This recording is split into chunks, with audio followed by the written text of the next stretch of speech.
is the government news brief for Thursday, December 24, 2015. Yom Nabi greetings to all our viewers, especially our Muslim brothers and sisters. In the news, the government plans to intensify its drive towards cohesive communities in 2016. Regional Health Services record successes in the latter half of 2015, and the Department of Citizenship to improve its services next year. With these and other stories, I am Azim Khan. Building sustainable communities is one of the goals of the government, and the Ministry of Communities has since been working extra hard to make sure that the distribution of house lots and building houses goes in tandem with creating cohesive communities. Here is that report. The government is looking to make housing more accessible and affordable. Since assuming office in May of this year, the minister within the Ministry of Communities, Keith Scott, has been pushing for a more efficient and productive process. What we have done is aimed at, and have been also pursuing, aimed at creating a new concept in housing, and by developing affordable houses at a much lower cost than that existed in the past. And also we are trying to develop a community concept. In its drive to develop cohesive communities, the government will be ensuring that they have the basic necessities. When we do these things, and as we go into the community expansion process, they won't only find infrastructure like water and roads, but they're going to find, in some cases, police outposts. You will find, in some cases, a fire station outpost, because we are moving again towards having people to see things holistically. It is the President's aim to make sure that coastal and hinterland residents are able to access affordable housing in sustainable communities. For the Government News Brief, I'm Shanta Goberdan reporting. The Regional Health Services Department of the Ministry of Public Health has recorded some amount of development and success over the past 6 months. Shivani Rampasaw tells us more.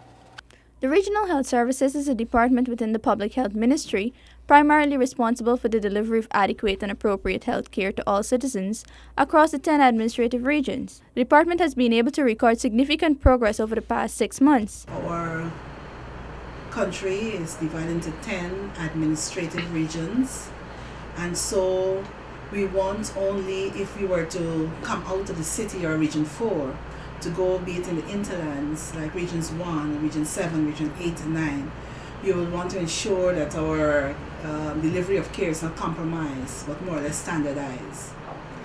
And so I would say that so far we've had outreaches.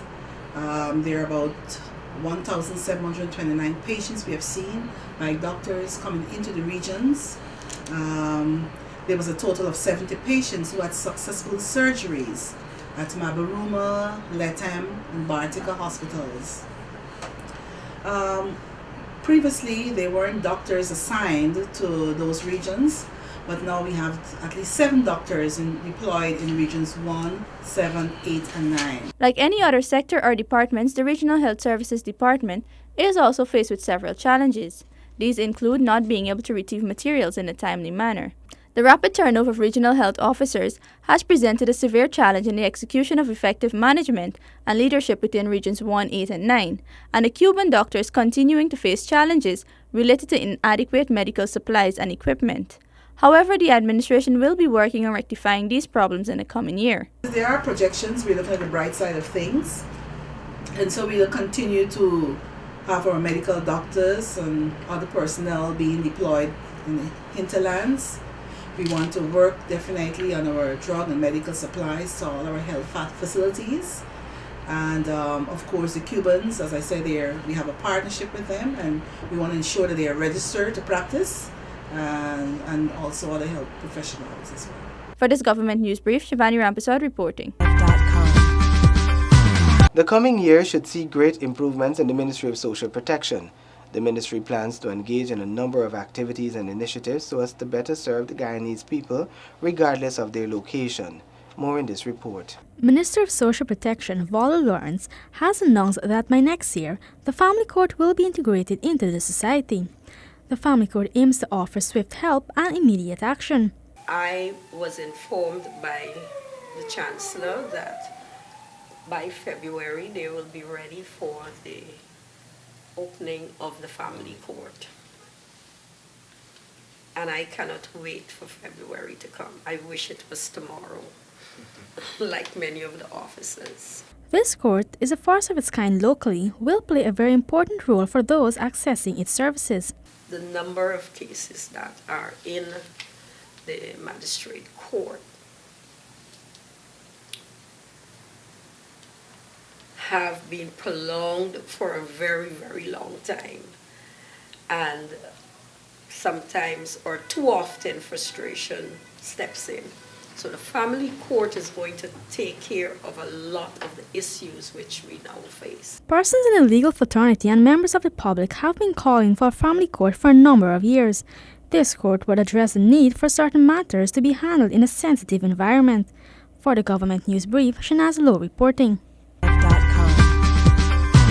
The Minister of Indigenous Peoples Affairs, Sidney Alicock, plans to unlock the full ecotourism potential of the hinterland.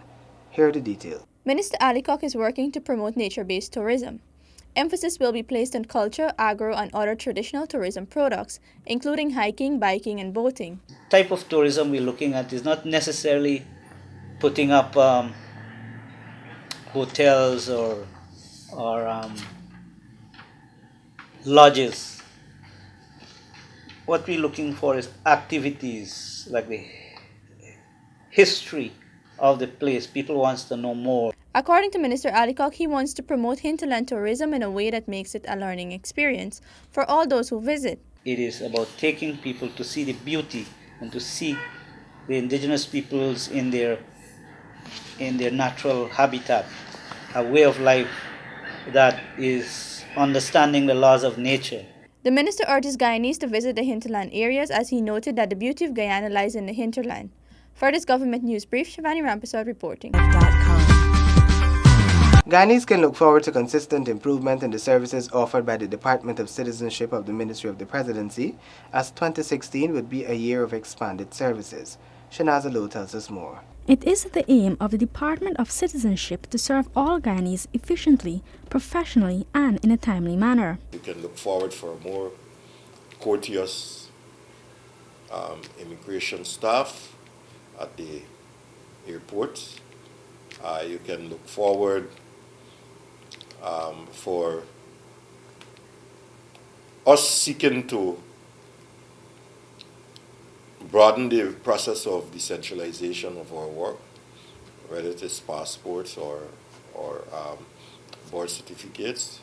We will seek to ensure that the service gets outside of Georgetown. It is already, but I think we need to get the public informed a little more.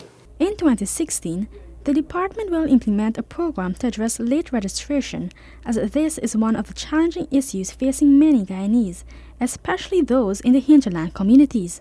We will need to look at an education program for young mothers, because I get the impression that many young mothers are unaware of the importance of registering their child at birth. I will be seeking to ensure that an education program is developed that would seek to reach out to young women to let them understand the importance of registering their child at birth or as soon as possible. Online application for birth certificates is also an initiative which is expected to come on stream in the new year. Shanaz Lowe with this Government News Brief. That has brought us to the end of the Government News Brief for Thursday, December 24, 2015. On behalf of the entire team here at GINA, I extend to you Yom Nabi greetings to all our Muslim brothers and sisters. Remember to check out our programs on our website. You can also find us on Facebook and YouTube. Remember too to send us your Guyana Nice photo. Here is ours.